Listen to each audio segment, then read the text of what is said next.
हरियाणा की हर अपडेट के लिए बेल आइकन दबाएं और सब्सक्राइब करें STV हरियाणा न्यूज।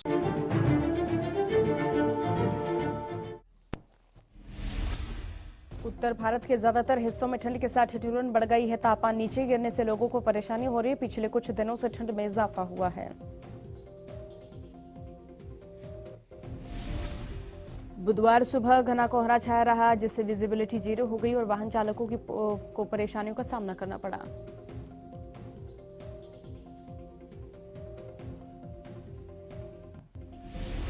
केंद्र सरकार की ओर से लाए गए तीनों कृषि कानूनों के अमल पर सुप्रीम कोर्ट ने रोक लगा दी।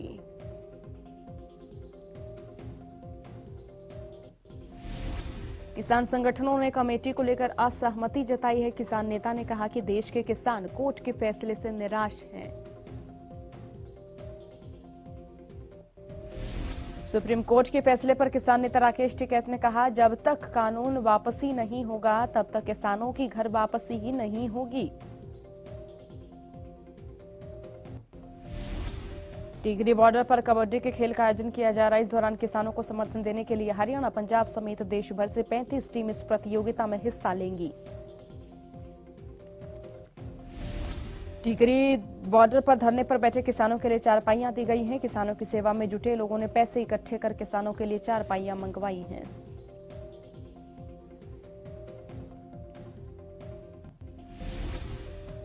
बहादुरगढ़ में कड़ाके की ठंड के बीच किसानों का प्रदर्शन जारी। किसानों ने भीषण ठंड में अर्धनग्न होकर प्रदर्शन किया।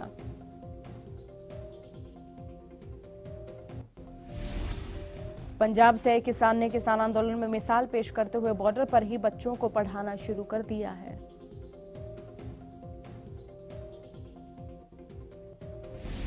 सिंगो बॉर्डर पर धरने पर बैठे किसान ने जहर खाया। मौके पर मौजूद लोगों ने किसानों को अस्पताल में भर्ती कराया, जहां इलाज के दौरान उसकी मौत हो गई।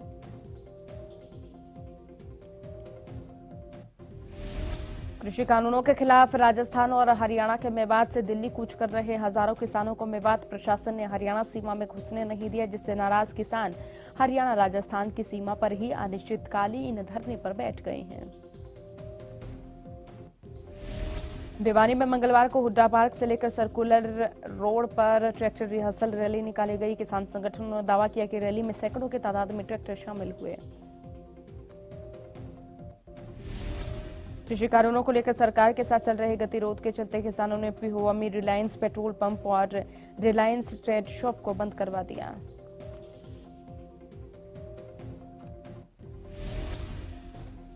किसान आंदोलन के चलते इन दिनों आंदोलन के झंडे खूब बिक रहे हैं। किसान संगठन से जुड़े लोग, युवा, हर कोई अपने वाहनों पर इन झंडों को लगाता हुआ नजर आता है। फतेहाबाद में सर्व कर्मचारी संघ के बैनर तले कई कर्मचारी संगठनों ने अपनी मांगों को लेकर प्रदर्शन किया।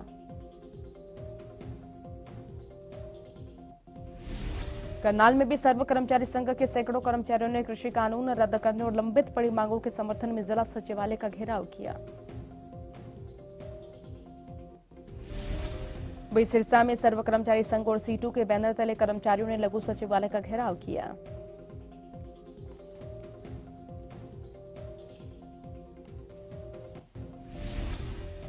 प्रदेश में खेल कोटे से भर्ती 1518 कर्मचारियों को नौकरी से हटाए जाने को लेकर कर्मचारियों ने सरकार के खिलाफ रोष जताया, जिससे नाराज कर्मचारियों ने सरकार के खिलाफ नारेबाजी की।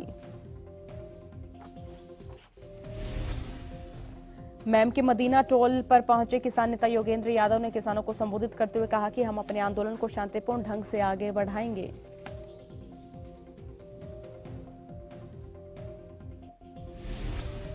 हरियाणा खेल विकास एवं कल्याण समिति की ओर से खेल पुरस्कार विजेताओं को मानदेय बढ़ाने के लिए पंचकुला के PWD रेस्ट हाउस में सम्मान समारोह आयोजित किया गया।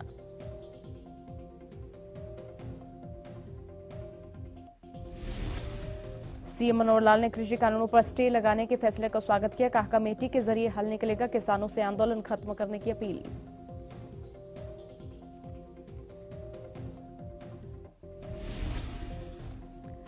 कृषि कानूनों पर सुप्रीम कोर्ट के स्टे के बाद प्रदेश के पूर्व सीएम भूपेंद्र सिंह हुड्डा ने कहा कि फिलहाल मैं कुछ नहीं कहूंगा, पहले कानून को पढ़ूंगा, उसके बाद ही कुछ कहूंगा।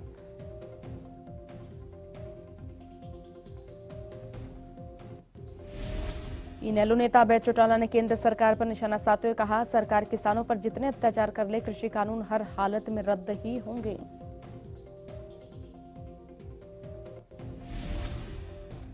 सहकारिता मंत्री बनवारी लाल ने मंगलवार को सभी शुगर मिलों के कार्यों की समीक्षा की। इस दौरान 3 शुगर मिल में शक्कर और गुड़ का उत्पादन किया है, जिसे मार्केट में उतारा गया। चंडीगढ़ पहुंची corona vaccine. Covishield serum institute की कोविशील्ड पहुंची चंडीगढ़ और 16 जनवरी से वैक्सीनेशन का काम शुरू। आयुष्मान भारत योजना को प्रधानमंत्री नरेंद्र मोदी ने 23 सितंबर 2018 को देश भर में शुरू किया था। सोनीपत में और यमुनानगर में छोड़कर बाकी जिलों में इस योजना का लाभ उठाने बहुत कम लाभार्थी सामने आ रहे हैं। कैथल के कमालपुर गांव में एक साधारण किसान के घर जन्मे बेटे ने कमाल की उपलब्धि हासिल की। परिवार की सामान्य स्थितियों के बावजूद साहिल युवा न्यूक्लियर साइंटिस्ट बना है। अंबाला सेंट्रल जेल में बंद कैदी के साथ मारपीट का आरोप। कैदी ने परिजनों ने जेल प्रशासन पर आरोप लगाए। जेल प्रशासन ने कैदी पर सुरक्षा कर्मियों पर हमला करने की बात कही। सिरसा के नागरिक अस्पताल में 62 वर्षीय महिला की मौत हो गई, जिससे गुस्साई महिला के परिजनों ने अस्पताल परिसर में महिला का शव रखकर हंगामा किया।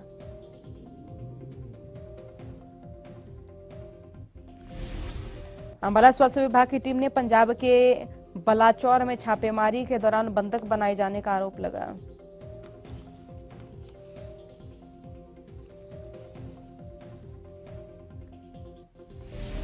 कुरुक्षेत्र पुलिस ने विदेश भेजने के नाम पर धोखाधड़ी करने वाले एक शख्स को गिरफ्तार किया।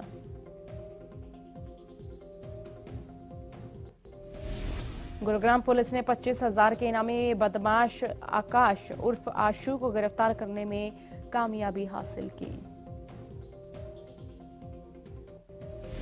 पानीपत में मौजूद थर्मल पावर स्टेशन की यूनिट नंबर 4 में अचानक एक क्रेन पलट गई। इस दौरान क्रेन ऑपरेटर क्रेन के नीचे दब गया, जिसकी मौके पर ही मौत हो गई। यमुनानगर के कमानी चौक पर एक ट्रक ने स्कूटी को टक्कर मार दी। हादसे में स्कूटी सवार महिला की मौके पर मौत हो गई, जबकि स्कूटी सवार शख्स गंभीर रूप से घायल हो गया। आज धूमधाम से लोहड़ी पर्व मनाया जा रहा है। फसल की कटाई और बुआई के तौर पर यह पर्व मनाया जाता है। आज के दिन फसल की उन्नति की कामना करते हैं किसान। सिरसा में महिला एवं बाल विकास विभाग की ओर से शहीद भगत सिंह स्टेडियम में जिला स्तरीय लोहड़ी उत्सव कार्यक्रम का आयोजन किया गया।